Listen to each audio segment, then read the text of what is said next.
नमस्ते खुलुमबाय आं Deepti Basumatary miss friendship international India 2025 नोंथांमोना मिथिखागौ जानो हागौ जे आङो मिस फ्रेंडशिप इंटरनेशनल 2025 पेजेंटनि कम्पिटिशनाव आङो बाहागो लाफैदों आरो बे बादायलायनाया जोंनिया चाइना हादराव जागासिनो दा दिनै फैनानै जोंहा 12th टेस्ट जाफैबाय आरो आङो जोबोद गोजोननाय मोनदों मानो होनबा नोंथांमोना आंखौ जोबोद सपोर्ट खालामगासिनो आङो गोबांथार नुनो मोनदों गोबांथार निउज चैनल गोबांथार मीडिया चैनल गोबांथार मानसिफोरा गावबागावनि प्रोफाइलाव आंनि पिक्चरखौ होनानै शेयर खालामगासिनो बेनि थाखाय जोबोद साबायखर बावनाय थाबाय दा बे भिडिअखौ बानायनायनि मेन रिजनानो जाबाय आङो नोंथांमोननिफ्राय मोनसे रिक्वेस्ट खालामनो होननानै आङो बे भिडिअखौ दिनै रेकर्ड खालामदों बे रिजनानो जाहैबाय जोंहा मैयानिफ्राय voting स्टार्ट जाबाय आरो बे votingनि मेन टाइटलानो जाहैबाय पिपल्स चॉइस टाइटल दा बे टाइटला पिपल्स चॉइस टाइटला बेनो जे बेयावहाय सासेल' देरहानो हागोन आरो बेयाव देरहायोब्ला जोङो टप 10 आव डाइरेक्ट एन्ट्रि मोनगोन आरो टप 10 थांनाय होनोब्ला डाइरेक्ट जोङो देरहानायानोखा मानो होनबा टप 10 आवहाय सासेल' विनार थागोन नाथाय टप 9 आ रानार्स आप जागोन दा टप 10 आव थांनो हानाया जोबोद गोग्गाथाव खोथा जागोन दा बेनि थाखायनो आं नोंथांमोननिफ्राय आखाइ खबजबनानै आंनो भट होगोन होननानै आं मिजिंथिनाय जाबाय आरो आङो मोनसे गुरै खावलायनाय आङो निमाहा बिनाय थाबाय मानो होनोब्ला आङो दिनै नोंथांमोननिफ्राय भटनि थाखाय आङो रिक्वेस्ट खालामदों नाथाय आङो दिनै आंनि गाननाय जोमनाय बा आंनि हारिनि मोनसेबो सिनखौ लाफानो हायाखै मानो होनोब्ला जोङो गुबुन सिटिनिफ्राय दा गुबुन सिटियाव दा जोङो फैबाय ओमफ्राय जोङो लागेजफोरखौ मैयानो जों होजोबनांदों ओमफ्राय आङो आनफर्चुनेटलि जेबो जिनिस आं लाखिफानो हास्लाबाखै मानो होनब्ला जों गासिबो लागेजखौ हरफाजोबनांदों आरो दिनै जों सफैबाय बेहाय किन्तु दाबो माने लागेजआ दासिमबो सफैयाखै जोंनिया दा बेनि थाखायनो आं निमाहा बिबाय नाथाय आङो दिनै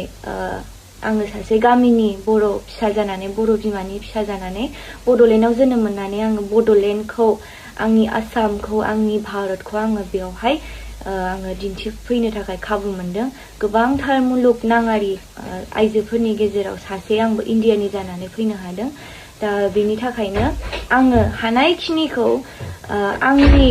हारिनिफ्रायनो आंनि बर' हारिनिफ्रायनो आङो आंनि हारिमु आंनि कालचारखौ दिन्थिनो थाखाय आङो नाजादों आरो जोंनिया ग्रेन्ड फिनालेया जोंना थाबैनो जानो थांगासिनो दङ आरो ग्रेन्ड फिनालेया जागोन 5 नभेम्बराव 5 नभेम्बराव आरो बे दिनखालि नोंथांमोना आंखौ बयबो लाइभनि गेजेरजों नायगोन होननानै आं मिजिंथिनाय थाबाय आरो बेयावहाय आङो ग्रेन्ड फिनालेयाव आङो आंनि बर' हारिनिनो मोनसे केरेक्टारखौ आङो चुज खालामनानै लानानै फैदों बेवहाय गोबांथार गाननाय जोमनाय अर्नामेन्ट्स आरो प्रप्सफोरखौ आङो फिसा मोनसे कालेक्ट खालामनानै लानानै फैदों आंनि जायगानिफ्राय ओमफ्राय दा दिनै आङो आंनि बर'निनो मोनसे केरेक्टार चुज खालामदों आं मा चुज खालामदों बेखौ नायनो गोसोब्ला नोंथांमोना 5 नभेम्बराव थांनानै जोंनि लाइभ श'खौ नायगोन होननानै आं मिजिंथिनाय थाबाय दा जोबथारनायाव आङो बयनिसिमबो फिन खेबसेबाव आङो खावलायहरबाय जे नोंथांमोना आंखौ भट होगोन होननानै आरो बे भटिंनि प्रसेसआनो जाहैबाय आङो बेवहाय मोनसे लिंक होनानै होगोन डिसक्रिप्शनाव बा केपशनाव आरो कमेन्ट सेक्शनाव आं पिन खालामनानै दोनगोन नोंथांमोना बे लिंकआव थुनानै बेवहाय लाइन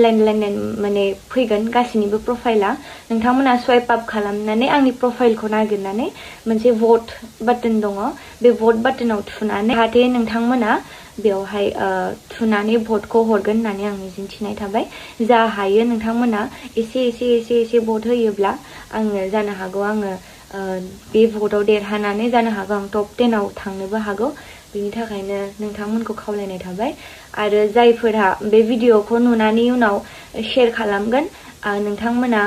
जाहाथे बै लिंकखौ कपि खालामनानै नोंथांमोननि शेयर खालामनाय डिसक्रिप्शनाव जाहाथे एड खालामना होफायो मानोना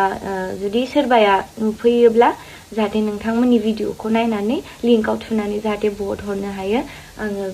सासे बर' फिसा जानानै आं नोंथांमोननिसिम रिक्वेस्ट खालामनाय थाबाय गोजोन्थों